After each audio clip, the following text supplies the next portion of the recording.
धन, दुर्गा की पूजा से शक्ति, हनुमान की पूजा से बल व गणेश पूजा से धन, वैभव, ऐश्वर्य मिलता है तो सबसे विद्वान, धनवान, शक्तिवान, बलवान व ऐश्वर्यशाली शूद्र, अतिदलित, पिछड़े व आदिवासी होते। पर ये सबसे दुखी, गंवार, अशिक्षित, गरीब, बदहाल यही है। अंधविश्वास त्यागो, शिक्षा को गले लगाओ। शूद्र, ओबीसी, एससी, एसटी, इनकी हिंदू धर्म में क्या हैसियत है? नंबर 1, गीता के 4थे अध्याय के 13वें पद में लिखा है, ये जो ब्राह्मण, क्षत्रिय, वैश्य व शूद्र जो विभाजन है वह मेरे द्वारा ही रचा गया है। फिर भगवत गीता में लिखा गया है 9वें अध्याय के 32वें पद में, मेरी शरण में आकर स्त्री, वैश्य, शूद्र भी जिनकी उत्पत्ति पाप योनि से हुई है परम गति को प्राप्त हो जाते हैं। महाभारत में लिखा है शूद्र का प्रमुख कार्य तीनों वर्णों की सेवा करना है। महाभारत ये भी लिखता है कि शूद्रों को संचित धन से स्वामी की रक्षा करनी चाहिए। रामायण में लिखा है शूद्र तपस्या करे तो राज्य निर्धनता में डूब जाएगा। रामचरितमानस में ढोल गवार शूद्र पशु नारी सकल ताड़ना के अधिकारी। रामचरितमानस में ही पूजिए विप्र सील गुणहीना शूद्र न गुण गण ज्ञान प्रवीणा।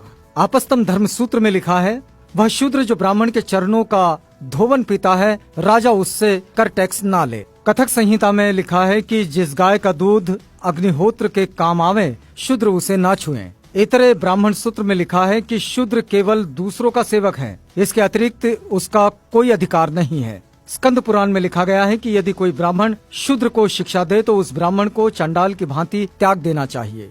गौतम धर्म सूत्र में लिखा है कि यदि कोई शूद्र वेद सुन ले तो पिघला हुआ शीशा लाख उसके कान में डाल देना चाहिए। यदि वो वेद का उच्चारण करे तो जीभ कटवा देना चाहिए। वेद स्मरण करे तो मरवा देना चाहिए। विष्णु स्मृति में लिखा है कि देव यज्ञ व श्राद्ध में शूद्र को बुलाने का दंड 100 पर्ण।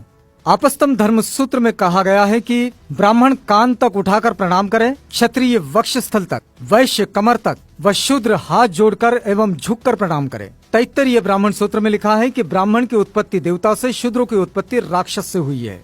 गौतम धर्म सूत्र में लिखा है यदि शूद्र जब तप होम करें तो राजा द्वारा दंडनीय है। शतपथ ब्राह्मण सूत्र में लिखा है कि यज्ञ करते समय शूद्र से बात नहीं करनी चाहिए। विष्णु पुराण लिखता है कि जो शूद्र अपने प्राण, धन तथा अपनी स्त्री को ब्राह्मण के लिए अर्पित कर दे उस शूद्र का भोजन ग्राह्य है। महाभारत के अनुसार शूद्र राजा नहीं बन सकता। गीता के अनुसार शूद्र को ब्राह्मण, क्षत्रिय और वैश्यों की गुलामी करनी चाहिए। रामायण के अनुसार शूद्र को ज्ञान प्राप्त करने पर मृत्यु दंड मिलना चाहिए। वेद कहते हैं शूद्र ब्रह्मा के पैरों से पैदा हुआ है इसलिए वो नीच है। मनुस्मृति के अनुसार शूद्र का कमाया धन ब्राह्मण को बलात् छीन लेना चाहिए।